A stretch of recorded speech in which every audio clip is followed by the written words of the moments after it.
Good morning, guys. It's Tuesday, and you know what that means. New video. Woohoo! Before James Charles was posting makeup videos and pictures onto social media, becoming an online sensation, and would collaborate with mega stars including Kylie Jenner, the Dolan twins, Jeffree Star, and more. Oh Lord, here we go. Before James's social media following would blow up and he would amass almost 2 million followers on Twitter, 9.6 million on Instagram at the time of this recording, and nearly 10 million subs. Excuse me, I mean sisters. Hi sisters, James Charles here and welcome back to my YouTube channel. Before James Charles caught the attention of Covergirl, signed on as the company's first male spokesperson, met Katy Perry, and even appeared on Ellen's talk show. James Charles, you're the first male Covergirl. Before James Charles got into an online beef with the child actors from the film It. Before James Charles went viral for his interpretation of the 2018 yodeling Walmart kid phenomenon, as well as trying his hand at online gaming.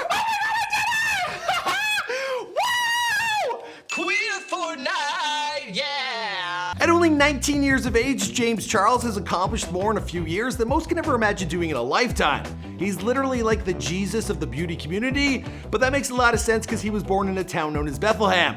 Although this one, it's in upstate New York. Now, at the time of this recording, James is pulling in hundreds of millions of search results via Google. His social media accounts are out of this world, and he's teamed up with big brands to release his own makeup line. Fair play to him. The kid's been hustling online since he was in elementary school.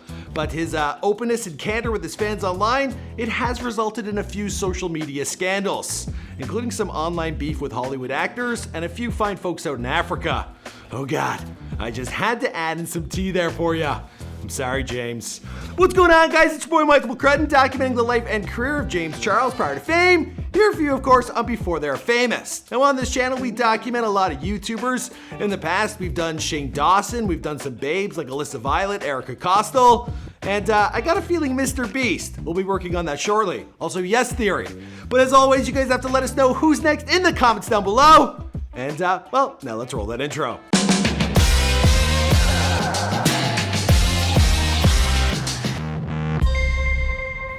Be sure to subscribe and hit that bell. Boom! Good job. Oh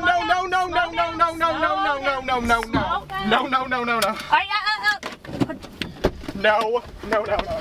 James Charles Dickinson was born on May 23rd, 1999 to parents Christy and Skip. Now, we tried to find his father's actual birth name, but that remains a mystery. It may just be Skip, who knows? If you know, let us know in the comments down below.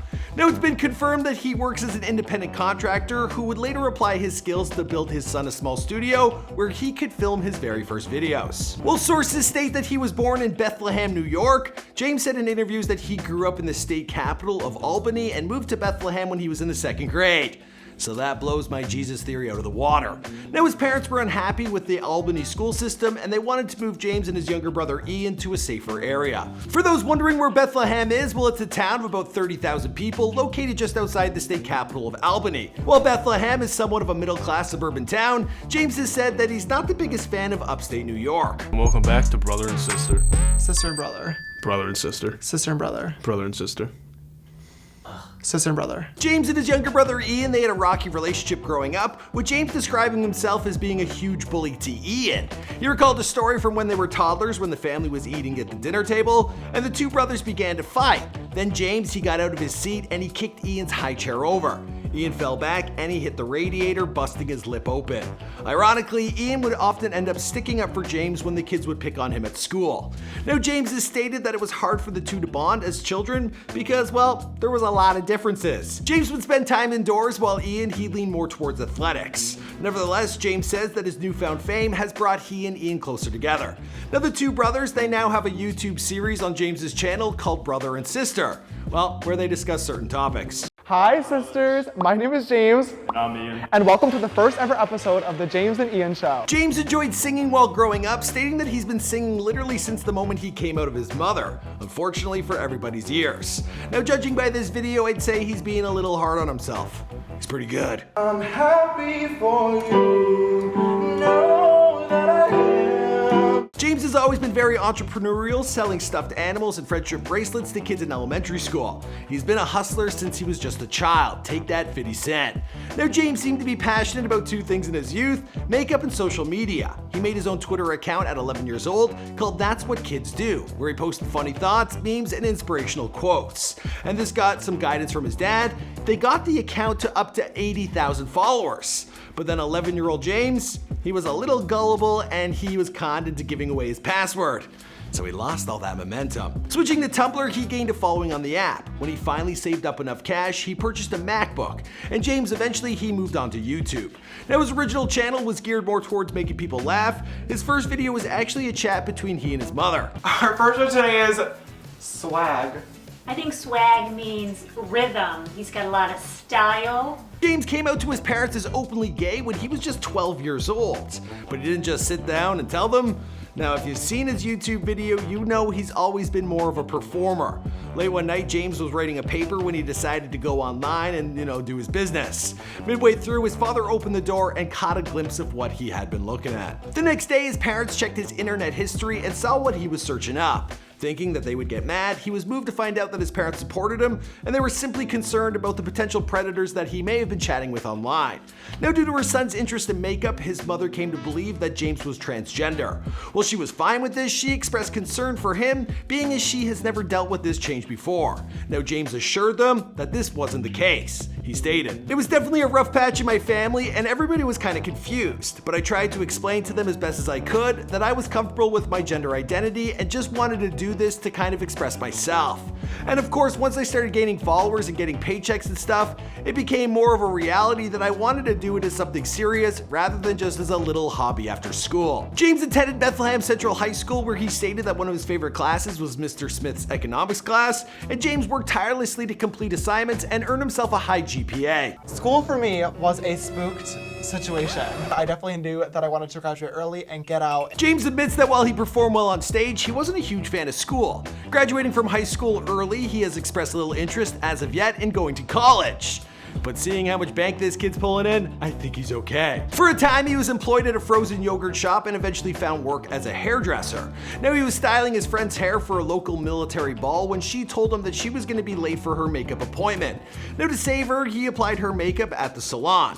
James initially was afraid that the end result would be terrible. He jokingly warned her that if he failed, he would not be taking credit. Fortunately for him, well, she ended up looking a-okay. This aha moment inspired James to keep going with makeup. He bought a starter kit and would apply makeup for his girlfriends. As he improved, he began charging $5 to $10 for his services. This eventually moved to him filming his sessions and posting them to YouTube and Instagram, and all of a sudden the world took notice. As his social media following increased, James began experimenting on himself, posting photos in his own makeup. He went viral in 2015 after posting a photo of himself dressed in his outfit for senior pictures. Now, this attracted the attention of Covergirl, who eventually invited him out to LA. And after shooting a commercial for the company's So Lashy campaign, well, he began working for them, signing on as their spokesperson in 2016. That's actually around the time that I actually met James face to face at like a YouTube event. But at the time I had no idea what was going on. So James, just saying hi now. Now, commenting on this adjustment to the limelight, he stated, "It's been crazy. I've been able to grow a family so quickly, which I'm so thankful for. I get opportunities and emails every day that I never would have imagined in a million years. It's amazing that this industry is going genderless, and I think it's so important for everyone to feel included and welcome." Relocating to Los Angeles after high school, the young man's success only continued to snowball. Finding the words fans to be a little gross, he now refers to his followers as sisters. He's traveled with Covergirl across the United States as well as Australia and Africa. It was his trip to Africa which would give the young influencer his first brush with controversy and negative press. See what I did there? I worked in brush. I had to. Now, anyway, probably wasn't as clever as I thought. Anyway, all the controversy, it came from a post to Twitter while he was at the airport where he stated, "I can't believe we're going to Africa today. OMG, what if we get Ebola?" Not long after, his Twitter exploded and stuck in the air for over 26 hours. Well, James was unable to respond due to his Wi-Fi not working. When he landed, he saw that he'd angered a lot of people, and he admitted to crying once he got to his hotel. He later took to Twitter to explain and apologize, and since then, well, the young spokesperson, he's been more conscious of what he says online. However, he would make headlines once again when sharing his opinion with the early review for the film It. That's when he stated, "Okay, 5 minutes in and it is already awful. Stay tuned for updates." Again, this became another online fiasco with James getting picked on by a number of the child actors from the film. Now, if you've seen the movie, it's kind of like these kids were just staying in character. Now, eventually James, he made an apology video and then he did an It makeup tutorial and he got a little bit more of a hazing from the kids before they all squashed the beef. Now, when you're a social media influencer with that much reach, well, there's always someone trying to take you down a peg. So, you know, can't blame them. Plus, I just think the kids were staying in character. As for the rest of the story, well, you know the story, or we'll have to wait and see, because this is Before They're Famous. My name is Michael McCrudden, and we do tons of celebrity bios here for you on this channel. James Charles is absolutely blowing up, but we need you guys to let us know who's next in the comments down below, and I'll see you guys in another video. Boom! I need some makeup. I'm sweating, James. Help me. Help me help you. Just help me. I think you're doing okay.